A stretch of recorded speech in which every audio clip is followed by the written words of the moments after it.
Di sales ini kita akan belajar sesuatu yang akan terjadi banyak banget di saat tahap conversation nih. Ya, di meeting-meeting kita, di sales call kita. Ini bakal banyak banget yang terjadi. Namanya adalah objeksi. Itu simpelnya di dunia sales. Gue kalau ngajarin orang sales gue bilang ini orang alasan ya. Jadi objeksi itu adalah alasan dari orang yang kagak mau beli produk kita. Nah, gimana caranya kita bisa handle alasan atau objection handling ini? Gue selalu bilang kan, sales itu ibarat garis lurus dari A ya, dari prospecting sales call A ke closing. Kalau dia kesini tarik lagi. Objection itu biasanya dia cobain lu gitu, dicobain lu. A belum waktunya, lalu tarik lagi. Nah ini gue ajarin seni untuk tarik baliknya. Ini gue kasih contoh biar kalian bisa langsung ada gambaran ya. Ini gue kasih case study waktu gue masih di agency, jadi kalian bisa kira-kira dapat gambarannya kalau gue handle objection itu seperti apa. Biasanya orang kan ini lagi teleponan nih, bahkan biasanya udah meeting nih, kita lagi follow up. Biasanya dia kan ngomong gini, setelah dipikir-pikir kayaknya kita belum ada budget deh untuk running ini sama kalian, maaf ya. Biasa kalau sales yang cupu, dia akan coba, kenapa bu, kan kemarin begini, jangan ditantang gitu. Kenapa bu, gini, itu lu kasih kontrolnya ke dia, jadi ibarat kayak gini garis nih. Lu tuh pas dia bilang tadi, saya nggak ada budget untuk ini, lu keluarin dia ke atas gitu.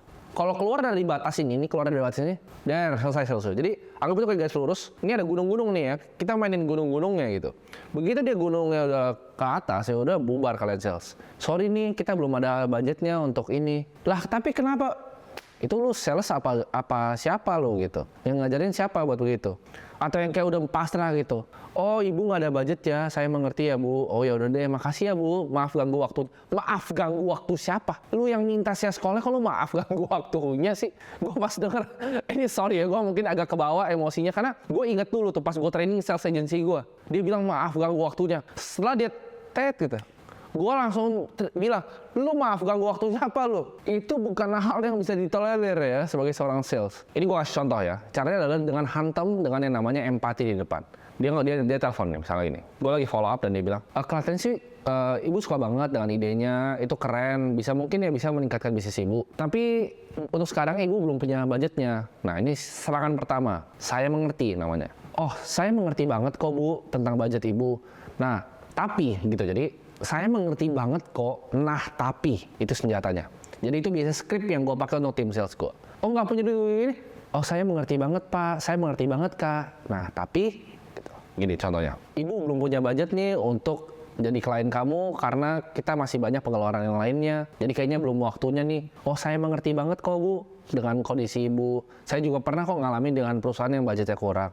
Nah, tapi gini bu, kan ibu sekarang lagi running nih beberapa campaign bu. Contohnya seperti ibu tuh keluarin uang untuk bagi-bagi brosur, ibu keluarin uang untuk bagi-bagi spanduk. Gimana kayak gini bu? Kalau ibu misalnya budget yang ibu pakai untuk itu, percayakan ke saya bu, sebulan ke depan ibu nggak pasang spanduk lagi, ibu nggak pasang brosur lagi. Kita semua taruhnya di Facebook Ads. Kita pakai kekuatan era digital bu. Kalau ibu nggak usah bayar saya sepeser pun bu. Saya lakukan ini biayanya hanya full untuk advertising. Kalau omset ibu nggak 3 kali lipat dalam sebulan itu, ibu nggak usah kontak sama saya lagi ya. Tapi kalau misalnya nih bu, ya saya bisa deliver resultnya, omset ibu naik 3 kali lipat, kita bisa coba lagi bu bulan depan dengan mulai retainer saya. Gimana bu? Berapa dari kalian yang bakal bilang enggak ke tawaran seperti itu? Itu cuma bagaimana cara kita ngomong ke mereka. Karena objection itu cuma kita dilempar sama alasan, yang kita harus balas alasannya. Kalian dikasih objection apapun, simpelnya adalah empati, saya mengerti, dan tanya balik. Tanya balik apa? Tanya balik ke kondisi dia. Lu kan ada brosur, lu kan ada ini, kenapa nggak pakai ini untuk ads? Tapi itu datang dari expertise ya. Tapi gue kasih kalian deh, soalnya gue bilang di kelas ini, please gunakan ini dengan etis dan moral boundary. Karena dengan style selling ini, dengan tadi saya mengerti empati, objection handling ini, lu bisa jualan batu gitu.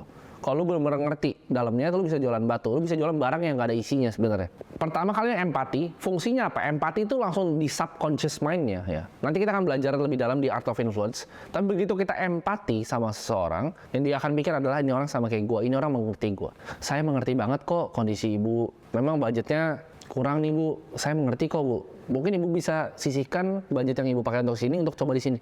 Mengerti, kita benar-benar understanding sama orangnya. Kita punya common ground namanya sama dia. Sama nih kita selevel nih. Kita mengerti. Kita bukan cuma mau ngejualin lu, tapi kita ngerti kondisi lu. Nah itu empati yang pertama dengan ngomong saya mengerti. Harus kata-kata exact saya mengerti bu. Nextnya namanya gue sebut pertanyaan yang nusuk. Ya. Jadi empati dengan saya mengerti dan pertanyaan nusuk. Pertanyaan nusuk itu kayak tadi. Tanya ke akar logikanya. Tapi kan bu, nah saya mengerti tapi kan bu, kita bisa lihat bahwa ibu kan sebenarnya running marketing juga, tapi di spanduk dan juga di brosur. Ibu juga harus bayar flyernya, ibu harus bayar desain flyernya, ibu harus bayar orang bahkan untuk bagi-bagiin flyer tersebut. Gimana kalau budgetnya kita ambil semuanya, ibu nggak usah bagiin flyer lagi, ibu percaya sama saya. Masukin ke akar logikanya.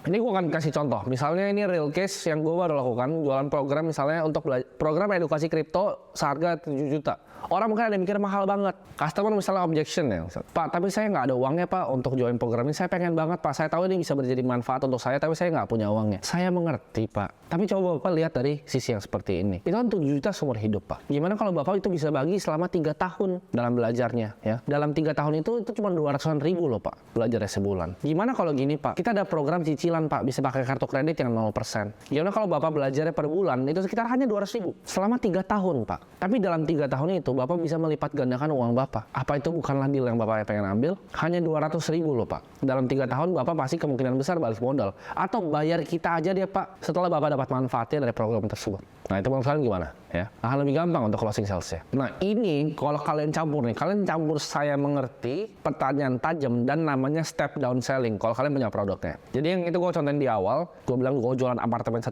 miliar, gue step down selling ke 8 juta. Jadi gue udah mengerti ya, gue ambil common ground saya sama dia, habis itu gue kasih pertanyaan yang tajam. Kenapa sih sebenarnya Bapak butuh propertinya dan lain-lain. Baru yang ketiga, kalau bisa ya, kan ada barang yang kalian jual barang sendiri nggak ada step downnya, tapi gue saranin kalian punya tuh barang step downnya. Jadi kalau misalnya dia nggak bisa barang yang 10 juta, jual yang 1 juta. Dia nggak punya 1 juta, jual 500 ribu. Nah kalian lakuin step down selling, setelah kena 2 hantam ini kemungkinan closing kalian tuh tinggi bang. Ikutin semua yang gue ajarin dari awal, building rapport segala macam, sampai kalian step down selling, ini waduh jeber, omset kalian masih naik. Kalian latih nih, kalian kasih course ini ke sales team kalian. Tapi kalian bener-bener awasin ya, kalian minta mereka untuk catat notes-nya, terus kalian ntar review notes-nya, perhatiin omset kalian terbang. Intinya objection itu customer cuma nggak percaya kalian, nggak bisa ngelihat kalian tuh bawa mereka kemana, karena objection tuh ada banyak. Oh saya nggak punya waktu untuk ini, kayaknya belum perlu, kalian pada saya cek buatnya, saya nggak punya duit.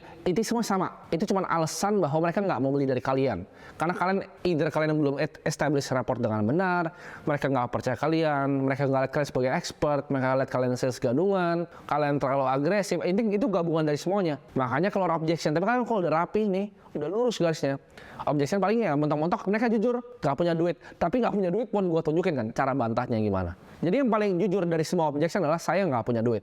Selain itu menurut gue itu pure bullshit ya. Saya nggak ada waktu, saya bukan orang yang pas untuk misalnya ACC ini, saya bukan, ntar saya tanya istri saya lah, misalnya kalian jual mobil, saya tanya istri saya dulu, itu udahlah. Ya. Selain itu semua cuman alasan, yang jujur itu adalah cuman orang yang bilang dia nggak punya duit. Itu pun nggak punya duit pun dengan taktik ini ya, dengan empati saya mengerti, tapi tanya pertanyaan yang menusuk, dan terakhir ujungnya kalau nggak mentok step down selling, easy money. Itu easy money dan kalian akan langsung bisa bungkus, bawa pulang, close the deal. And that's how you sell.